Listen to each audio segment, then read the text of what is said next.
الله أكبر الله أكبر لا إله إلا الله والله أكبر الله أكبر ولله الحمد الحمد لله نحمده ونستعينه ونستغفره ونؤمن به ونتوكل عليه ونعوذ بالله من شرور أنفسنا ومن سيئات أعمالنا من يهده الله فلا مضل له ومن يضلله فلا هادي له ونشهد أن لا إله إلا الله وحده لا شريك له ونشهد أن سيدنا وشفيعنا وحبيبنا ومولانا محمدا عبده ورسوله صلى الله تعالى عليه وعلى آله وأصحابه وبارك وسلم تسليما كثيرا كثيرا أما بعد فأعوذ بالله من الشيطان الرجيم بسم الله الرحمن الرحيم قل إن صلاتي ونسكي ومحياي ومماتي لله رب العالمين لا شريك له وبذلك أمرت وأنا أول المسلمين وقال سبحانه وتعالى لن ينال الله لحومها ولا دماؤها ولكن يناله التقوى منكم صدق الله مولانا العظيم۔ میرے محترم بزرگوں اور بھائیوں، نوجوانوں، پیارے بچوں، اللہ تعالیٰ نے آج ہم سب کو عید الاضحیٰ کا مبارک دن عطا فرمایا ہے، اور عید الاضحیٰ کی نماز ادا کرنے کے بعد اللہ کے بندے اللہ تعالیٰ کی مدد، اس کی توفیق، اس کی مہربانی سے اللہ تعالیٰ کی راہ میں خون بہائیں گے، یعنی جانوروں کی قربانی پیش کریں گے۔ آقا مدنی تاجدار مدینہ جناب رسول اللہ صلی اللہ علیہ وسلم نے ارشاد فرمایا ہے کہ ذی الحجہ کی 10 تاریخ کو اللہ تعالی کی بارگاہ میں سب سے پسندیدہ اور مقبول عمل یہ ہے کہ انسان اللہ کی راہ میں جانور کی قربانی پیش کرے۔ آج کا دن قربانی سے بڑی عبادت کا کوئی دن نہیں، بلکہ سب سے بڑی عبادت آج قربانی کرنا ہے۔ رسول اکرم صلی اللہ علیہ وسلم نے فرمایا وَإِنَّ الدَّمَ لَيَقَعُ عِنْدَ اللَّهِ بِمَكَانٍ قَبْلَ أَنْ يَقَعَ بِالْأَرْضِ، جب انسان جانور کی گردن پر چھری چلاتا ہے اور اس کے جسم سے خون کے فوارے اور قطرے گرتے ہیں، اللہ کے نبی نے فرمایا کہ ابھی وہ قطرہ زمین پہ گرتا بھی نہیں کہ اللہ تعالیٰ کے یہاں وہ قبول کر لیا جاتا ہے۔ رسول اللہ صلی اللہ علیہ وسلم نے فرمایا فَطِيبُوا بِهَا نَفْسًا، لہذا اے میری امت کے لوگوں، اگر اللہ کی طرف سے تمہیں قربانی کی توفیق ملی ہے تو بڑے شوق سے قربانی کیا کرو۔ فَطِيبُوا بِهَا نَفْسًا، بڑے شوق کے ساتھ، بڑی خوشدلی کے ساتھ اور اپنی سعادت اور قسمت کو سمجھتے ہوئے قربانی کے پیش کیا کرو۔ کیا چلے آ رہے ہیں پڑھے لکھے آدمی ایک دوسرے چلے آ رہے ہیں۔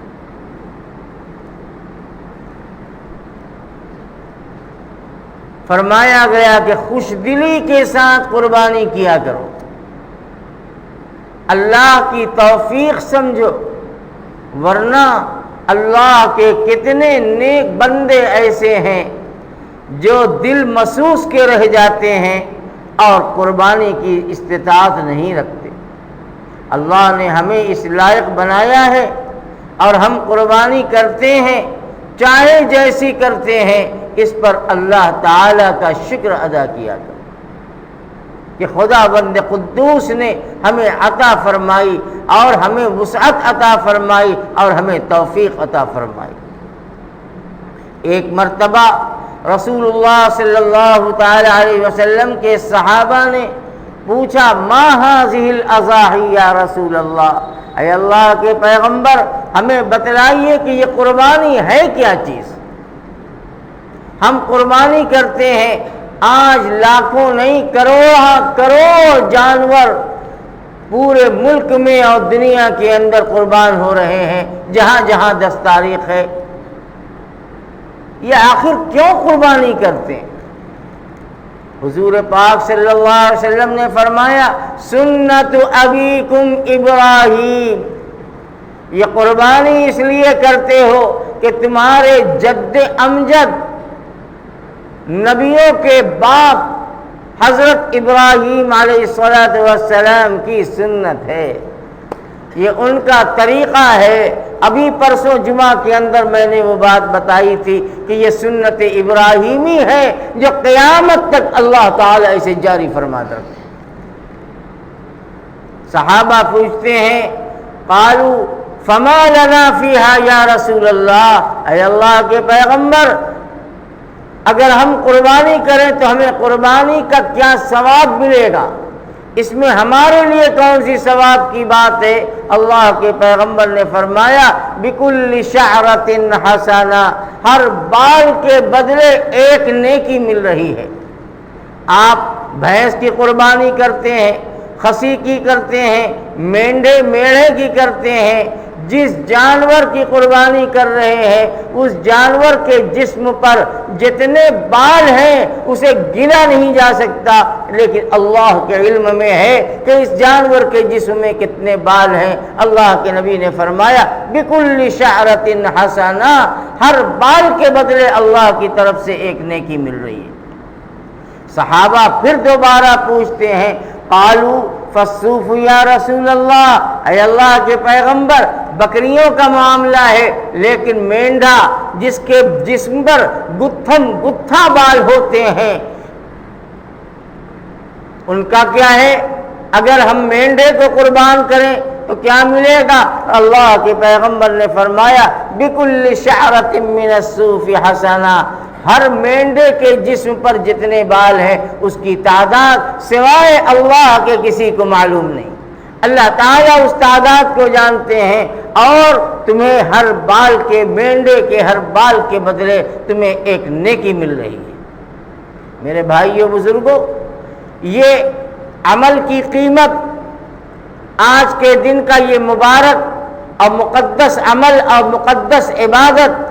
اللہ کے پیغمبر فرماتے ہیں کہ خون سے زیادہ آج کے دن اللہ کو پسند کوئی عبادت نہیں ہے، سب سے محبوب عبادت ہے۔ لیکن یہ جو فضیلتیں ہیں کہ ہر بال کے بدلے نیکیاں مل رہی ہیں، یہ فضیلت کن کے لیے ہے؟ یہ فضیلت حقیقت میں ایسے لوگوں کے لیے ہے جو خالصتاً للہ، اللہ کے لیے قربانی پیش کرتے ہیں،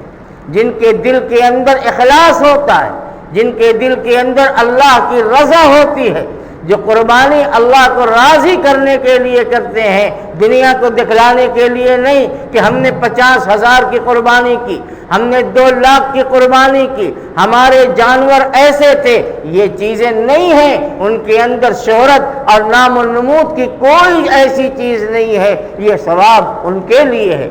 ورنہ اگر دل کے اندر شہرت اپنی بڑائی، اپنا نام، اگر وہ جذبہ تمہارے اندر پیدا ہو گیا تو اللہ کے نزدیک تم 10 لاکھ کی قربانی پیش کرو، اللہ کے یہاں مچھر کے پر کے برابر بھی اس کی قیمت نہیں۔ اس لیے میرے بھائیوں، سب سے پہلے آپ 5,000 کی قربانی کر رہے ہیں کہ 25,000 کی کر رہے ہیں کہ لاکھ کی قربانی کر رہے ہیں، پہلے اپنے دل کا جائزہ لیجیے، اپنے دل کو ٹٹولیے کہ ہم اللہ کا نام لے کر جانور کی گردن پہ چھری چلا رہے ہیں، چاہے اپنی طرف سے قربانی ہو رہی ہے چاہے کسی کی طرف سے قربانی ہو رہی ہے، ہمارا دل کیا کہتا ہے، ہمارے دل کے اندر کیا جذبہ ہے اور کیا احساس ہے۔ اگر دل کا احساس پاک ہے تو یقیناً انشاءاللہ ہم سب کی قربانی مقبول ہے، ہم سب کی قربانی قابل قبول ہے اللہ کے یہاں۔ میرے آقا صلی اللہ علیہ وسلم نے قربانی کے بارے میں جو فضیلت اور بشارت سنائی ہے، انشاءاللہ وہ فضیلت ہمیں مل کے رہے گی۔ اس لیے میرے بزرگوں، میرے عزیزوں، ہم قربانی کریں دل کے اخلاص کے ساتھ۔ قربانی کیسے کی جائے وہ میں بتاؤں گا، لیکن یاد رکھو قربانی جناب رسول اللہ صلی اللہ تعالی علیہ وسلم نے اللہ کی راہ میں بڑے شوق سے فرمائی۔ آپ سنتے ہیں کہ حضور نے حجۃ الوداع کے موقع پر 100 اونٹ کی قربانی پیش کی تھی،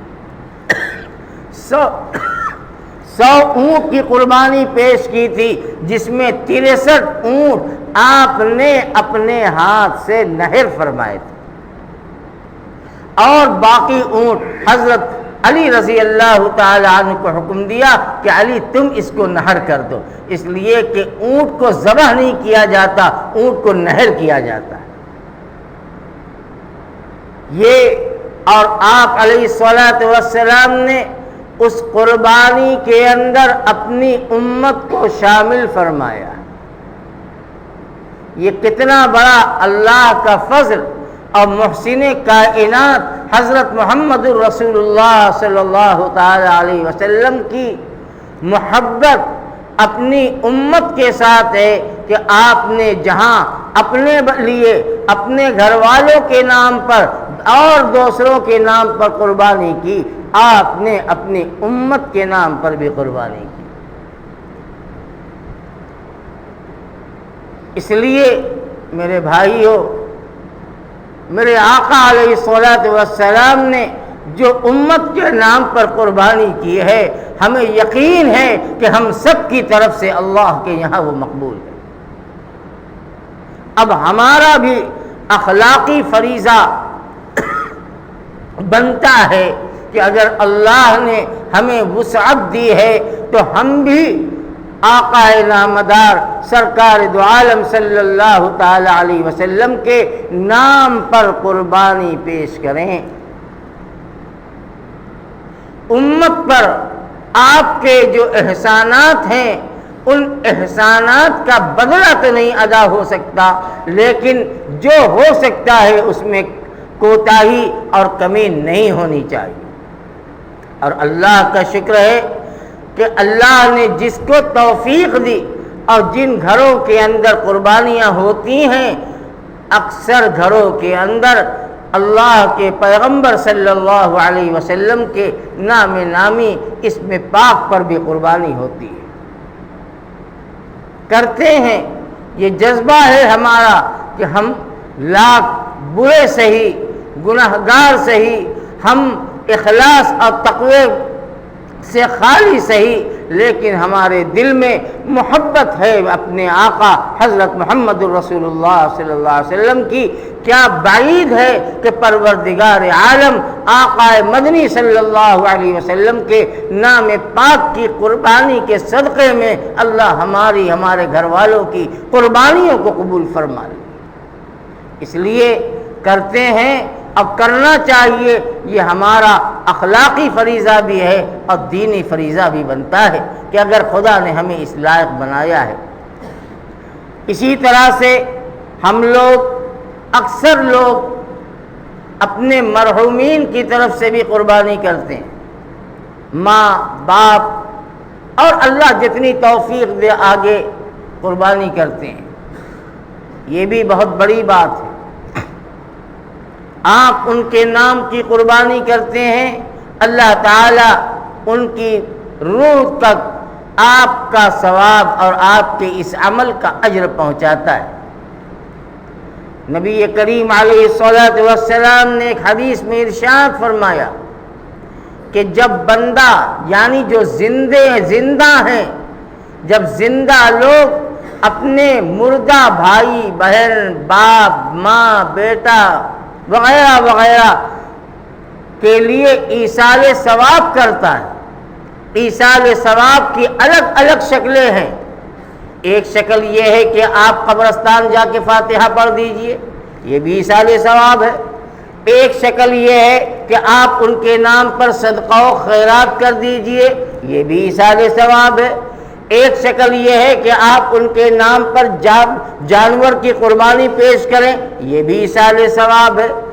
آپ ان کے نام پر کوئی نفلی عبادت کریں، مثلا اللہ نے آپ کو عمرے کی توفیق عطا فرمائی، آپ نے نفلی عمرہ اپنے مرحومین کی طرف سے کر لیا وغیرہ وغیرہ، یہ سب ایصال ثواب ہے۔ تو میں عرض یہ کر رہا تھا کہ جب زندہ لوگ اپنے مرے ہوئے لوگوں کو ثواب پہنچاتے ہیں اپنے کسی بھی اچھے عمل کے ذریعے، فرشتے چاندی کی لگن میں لے کر کے وہ ثواب اس مرحوم تک پہنچاتے ہیں اور کہتے ہیں کہ دیکھو یہ تمہارے فلانے رشتہ دار نے، تمہارے بھائی نے، تمہارے شوہر نے، تمہارے باپ نے، تمہارے بیٹے نے، تمہارے چچا نے، تمہارے بھتیجے نے، یعنی جو پہنچانے والا ہوتا ہے فرشتے ان کا نام لیتے ہیں اور کہتے ہیں کہ دیکھو تمہارے فلانے نے تمہارے لیے یہ تحفہ بھیجا ہے۔ چاندی کی لگن کے اندر وہ اجر ثواب سجا کر کے ان کی روح کو پیش کیا جاتا ہے۔ جناب رسول اللہ صلی اللہ علیہ وسلم فرماتے ہیں کہ جب اس مردے کو یہ بتلایا جاتا ہے کہ تمہارے لیے یہ عمل خیر کا تحفہ آیا ہے، انہیں بڑی خوشی ہوتی ہے، وہ بہت خوش ہوتے ہیں۔ اور قبرستان کے اندر جو لوگ موجود ہیں یعنی جن کا انتقال ہو چکا ہے ان سے کہتے ہیں کہ دیکھو میرے گھر سے یہ تحفہ آیا ہے، تمہارے گھر سے کیا آیا؟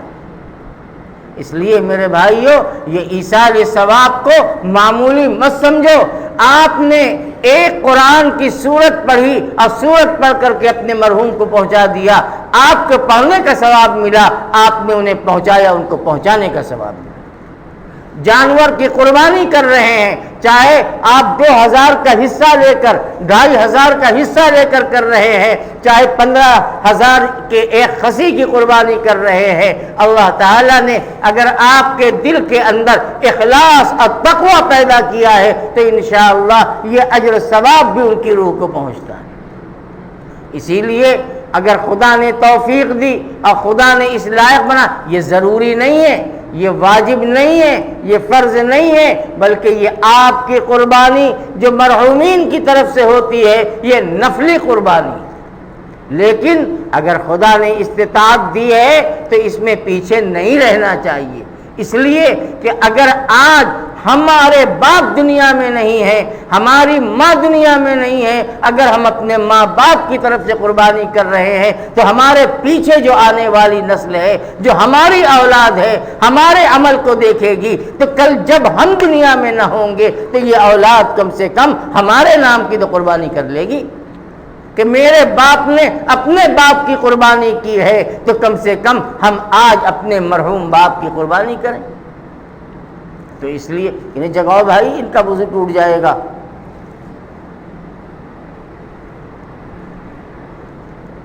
ذرا سا ٹیڑھے بیٹھتے تو وضو چلا گیا ہوتا، ابھی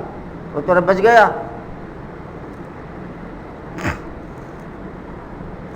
تو میں عرض یہی کر رہا تھا کہ خدا بند عالم کے یہاں ہمارے دل کے تقوی کی بڑی قدر و قیمت، ہم خلوص کے ساتھ قربانی کریں۔ قربانی کا 3 دن ہے، 10، 11 اور 12 میں غروب آفتاب سے پہلے پہلے، یعنی سورج ڈوبنے سے پہلے پہلے۔ اور الحمدللہ ہم لوگوں میں اکثر وہ ہے کہ جن کے گھر میں کئی قربانیاں ہیں تو وہ 3 دن قربانی کرتے ہیں۔ یہ اچھی چیز ہے، ہونا چاہیے۔ ایک بات میں یہاں کہنا چاہتا ہوں اور یہ پیغام ان لوگوں تک پہنچے جو اس کو بوجھ سمجھ کر جان چھڑانے کے لیے صرف پہلے دن قربانی کر کے ختم کر دیتے ہیں۔ اب یہ مزاج بن رہا ہے کچھ لوگوں کا، میرے تک خبر آئی ہے کہ 10 15 جانور ہیں لیکن پہلے ہی دن کر کے ختم کر دیتے ہیں۔ کیوں ختم کر دیتے ہیں؟ ارے بھائی یہ بات جھنجھٹ ہے، ان کی زبان پہ یہ نکلتا ہے کہ یہ بڑا جھنجھٹ ہے، ایک کی کرو چاہے 4 کی کرو، جھنجھٹ اتنے ہی ہے۔ ارے بھائی فرش والے ذرا سمٹو، اندر والے سمٹو، پیچھے لوگ کھڑے ہوئے ہیں، ذرا سمٹ جائیے، سب بنا لیجئے، بلکہ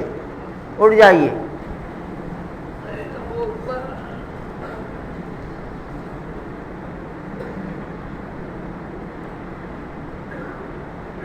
سب بنا کر سکون سے بیٹھ جائیں۔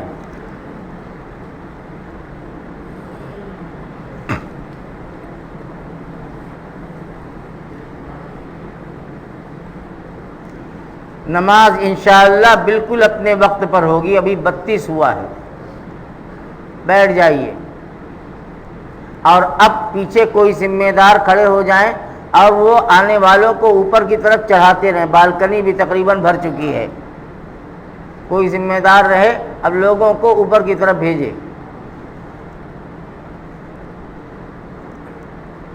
تو میں عرض یہ کر رہا تھا کہ قربانی کا 3 دن ہے اور اب لوگ اس کو مصیبت اور جھنجھٹ سمجھتے ہوئے کہتے ہیں کہ بس پہلے ہی دن کر کے ختم کرو۔ میرے بھائی حرام کام نہیں کر رہے ہیں، غلط کام آپ نہیں کر رہے ہیں، لیکن کم سے کم یہ سوچئے کہ اللہ نے ہمیں 3 دن دیا ہے تو تینوں دن یہ عمل کرنا چاہیے۔ ہاں جس کے پاس 2 ہی 3 قربانی ہے، 2 ہی 3 حصے ہیں، اگر وہ ایک دن میں فارغ ہو جاتا ہے تو وہ کوئی حرج کی بات نہیں، لیکن اللہ نے آپ کے گھر میں 10 قربانی دی، 12 14 قربانی ہے تو تینوں دن اس عمل کو ہونا چاہیے۔ حضرت عبداللہ بن عمر رضی اللہ تعالی عنہما کی ایک حدیث ہے، فرماتے ہیں الاضاحی یومان بعد یوم الاضحیٰ، بعد یوم الاضحیٰ، قربانی کا دن 3 ہے، 10 11 12، اور 12 کے دن غروب آفتاب سے پہلے اپنے قربانی کے عمل سے فارغ ہو جانا چاہیے، اور الحمدللہ فارغ ہو بھی جاتے ہیں۔ اس لیے اس معاملے میں نے شروع میں کہا تھا شوق سے قربانی کرو، سعادت سمجھ کر قربانی کرو، بوجھا مت سمجھو کہ چلو ایک دن میں اس کو نمٹا دو، روز روز کی صفائی کون کرے، روز روز گوشت 2 گھنٹہ بیٹھ کر کون بنوائے، یہ کام نہ کرو۔ اور یہ رواج پڑ رہا ہے آہستہ آہستہ، ایک کی دیکھا دوسرے، 2 کی دیکھا تیسرے، تیسرے کی چوتھے، اور یہ پھیل رہا ہے۔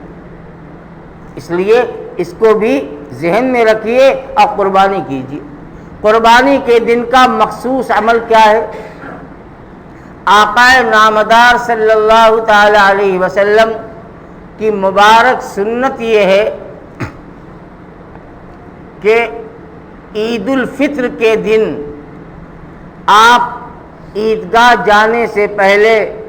کچھ میٹھی چیز استعمال کرتے تھے، کھجور وغیرہ استعمال کرتے تھے، پھر عیدگاہ جاتے تھے۔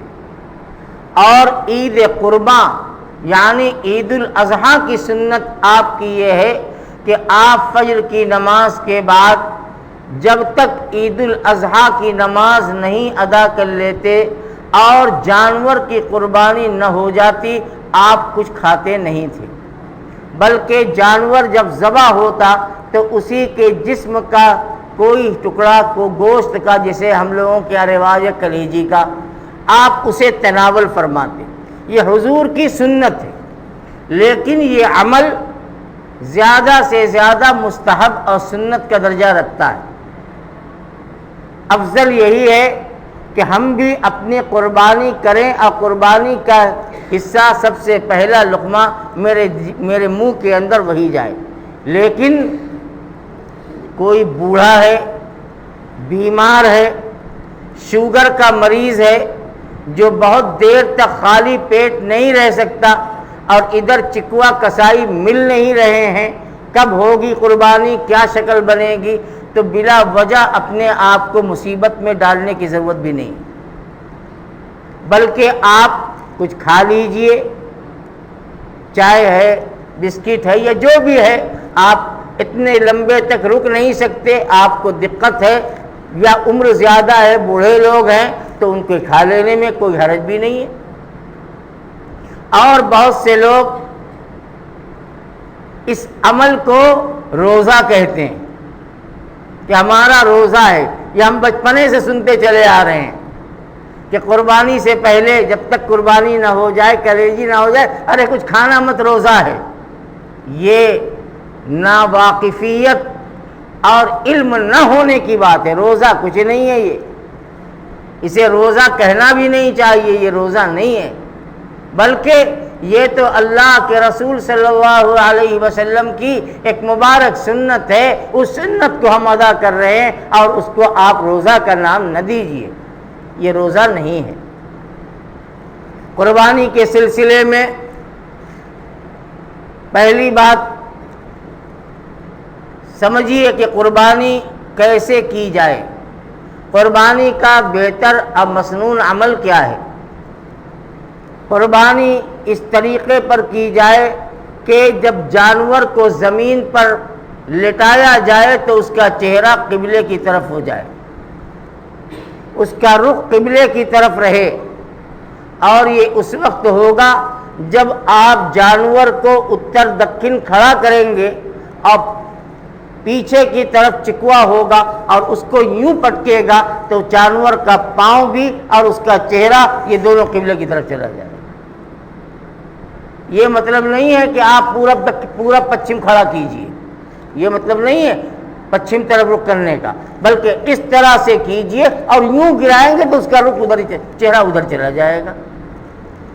تو اس طرح سے جانوروں کو کھڑا کیا جائے اور اس کو زمین پر گرایا جائے۔ اگر بڑا جانور ہے جیسے بھینس وغیرہ تو اس کے گرانے میں رسی اور زیادہ محنت لگتی ہے، خصی ہے چاہے چھوٹا ہو چاہے بڑا، اس کے لیے کوئی پریشانی نہیں ہے، تو دونوں کے لیے یہی طریقہ ہے۔ اور جن کے نام کی قربانی ہے بہتر یہ ہے کہ وہ اپنی قربانی اپنے ہاتھ سے کریں، یہ سب سے افضل عمل ہے کہ اپنی قربانی اپنے ہاتھ سے ہونی چاہیے۔ ہاں کوئی مجبور ہے، مثلا بینائی کمزور ہے کہ صحیح چھری چلا نہیں سکتا، یا بوڑھا آدمی ہے، ضعیف ہے، وہ ذبح کرنے کی طاقت نہیں رکھتا، عورتیں ہیں وہ اپنی قربانی کر نہیں سکتی، تو ایسی صورت میں کوئی دوسرے کے نام کی قربانی کر دے، کوئی حرج کی بات نہیں ہے۔ لیکن ایسی شکل میں بہتر یہ ہے کہ جن کی قربانی ہو رہی ہے وہ سامنے ہو، اپنی قربانی اپنے آنکھ سے دیکھ لیں۔ عورتیں ہیں تو اوپر سے آواز دے کے انہیں جھکا لو، اور اگر مرد ہیں اب قربانی کوئی دوسرا کر رہا ہے تو پھر وہ موجود رہیں وہاں پر۔ اور قربانی جب چھری ہاتھ میں لی جائے، پہلے تو چکوا ہو، قصائی ہو، جو بھی ہو، قاعدے سے جانور کو زمین پہ لٹا لے اور اس کے پاؤں اور گردن کو مضبوطی کے ساتھ پکڑ لے کہ ایسا نہ ہو کہ چھری پھیرتے وقت ابھی کھالی کٹی ہے کہ جانور کھڑا ہو جائے یا اٹھ یا چھٹک جائے، تو یہ جانور کے لیے تکلیف کی چیز ہے۔ اس لیے بہتر طریقہ یہ ہے کہ پہلے جانور کو قصائی ہو یا اپنے ہاتھ سے آپ کرتے ہو، مضبوطی کے ساتھ اپنے قابو میں کر لیں، پھر اس کے بعد ایک آدمی جس کو ذبح کرنا ہے وہ چھری کو دائنے ہاتھ میں لے، اس کے بیٹ کو مضبوطی سے پکڑے اور اوپر کو اپنی کلمہ انگلی یوں رکھے اوپر کی طرف اور اس کی طاقت سے دبائے اور بسم اللہ اللہ اکبر یہ کہہ کر 3 مرتبہ پھیرے چھری کو۔ اگر کٹ گیا تو بہت ہے، ورنہ 5 مرتبہ طاق عدد پھیرنا افضل ہے، ضروری نہیں ہے۔ اگر 3 مرتبہ میں وہ ساری رگیں کٹ جاتی ہیں جس سے خون کا نکلنا ضروری ہے، کافی ہے، نہیں تو 5 مرتبہ 7 مرتبہ۔ لیکن چھری اچھی اگر ہوگی اور آپ کے کلائی کے اندر طاقت ہے تو انشاءاللہ 3 سے زیادہ کی ضرورت نہیں پڑے گی۔ اور قربانی کی دعا تو بڑی لمبی ہے، لیکن مختصر بس آپ اتنا کہہ لیجئے کہ اے اللہ میں یہ قربانی آپ کے نام پر، آپ کا نام لے کر اپنی طرف سے پیش کر رہا ہوں۔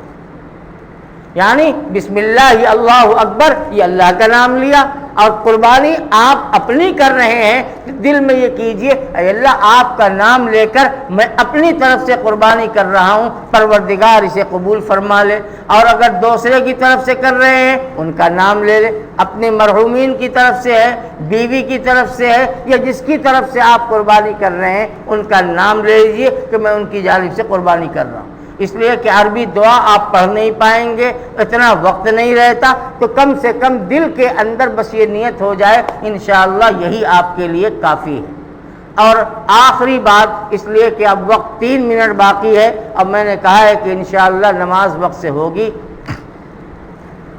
آخری بات یہ ہے کہ قربانی کے سلسلے میں کہ مرد حضرات پہلے دن اپنی قربانی کر لیں تو زیادہ بہتر ہے۔ بچوں کی طرف سے، مرحومین کی طرف سے یا عورتوں کی طرف سے جو قربانی ہوتی ہے ان کو اگلے دن کے لیے رہنے دیں اور اپنی قربانی پہلے دن کر لیں۔ مثال کے طور پر 3 مرد ہیں اور آپ پہلے دن قربانی کرنا چاہتے ہیں 3 ہی، تو اپنی طرف سے کر لیجئے، دوسرے دن عورتوں بچوں کی ہو جائے گی۔ اس لیے کہ آپ کے ساتھ مسئلہ بال بنوانے کا ہے، ناخن ترشوانے کا ہے اور حجامت وغیرہ کا مسئلہ معاملہ ہے، اس لیے افضل ہے، ضروری نہیں ہے، افضل ہے، بہتر ہے کہ آپ اپنی قربانی پہلے دن کر لیں، اور مرحومین یا گھر کے عورتیں ہیں جو دوسرے لوگ ہیں ان کی قربانی اگر دوسرے اور تیسرے دن ہو جائے تو اس کے اندر کوئی حرج کی بات نہیں ہے۔ نماز عید الاضحیٰ کے سلسلے میں آپ یہ سمجھیے، حالانکہ بتانے کی ضرورت نہیں ہونا چاہیے، ابھی عید پر بھی بات ہو چکی ہے اور ہر مسلمان کو تو معلوم ہی ہوتا ہے، لیکن بس اعادہ کر دے رہا ہوں۔ 6 زائد تکبیر ہوتی ہے، آپ نیت کریں اتنی کہ میں عید الاضحیٰ کی نماز کی نیت کرتا ہوں 6 زائد تکبیروں کے ساتھ اس امام کی اقتداء میں۔ بس اتنا کہہ دینا، کہنا زبان سے کہنا بھی ضروری نہیں ہے بلکہ دل کی نیت کافی ہے۔ اور ظاہر ہے کہ آپ آئے ہیں، آپ کے دل میں نیت موجود پہلے ہی سے ہے کہ ہمیں عید الاضحیٰ کی نماز پڑھنی ہے اس امام کے پیچھے، تو دل کا ارادہ اور نیت کافی ہے۔ نماز کا طریقہ یہ ہوگا کہ امام صاحب تکبیر تحریمہ اللہ اکبر کہیں گے، آپ بھی کریں گے، ثنا پڑھیں گے، اور پھر اس کے بعد 3 زائد تکبیر ہوگی۔ ہر تکبیر میں ہاتھ کانوں تک اٹھائے جائیں گے، 2 تکبیر میں چھوڑ دیے جائیں گے، تیسری تکبیر میں نیت باندھ لی جائے گی، اور پھر اس کے بعد سورہ فاتحہ اور قرات ہوگی، اس کے بعد رکعت مکمل ہوگی۔ دوسری رکعت میں رکوع میں جانے سے پہلے پھر وہی 3 زائد تکبیر ہوگی۔ ہر تکبیر کے لیے کانوں تک ہاتھ اٹھایا جائے گا، اللہ اکبر کہتے ہوئے چھوڑ دیا جائے گا۔ چوتھی تکبیر جب ہوگی تو بغیر ہاتھ اٹھائے ہوئے صرف اللہ اکبر کہہ کر کے آپ رکوع میں چلے جائیں گے اور نماز مکمل ہو جائے گی۔ نماز کے بعد دعا ہوگا، دعا ہوگی، خطبہ ہوگا، اور خطبے سے فراغت کے بعد آپ خوشی خوشی اپنے گھر لوٹے، اور اللہ تعالیٰ آپ کو سنت ابراہیمی کو ادا کرنے کی اخلاص کے ساتھ توفیق عطا فرمائے اور آپ ادا فرمائیں۔ وقت ہو چکا ہے، کھڑے ہو جائیے، سب درست کر لیجیے۔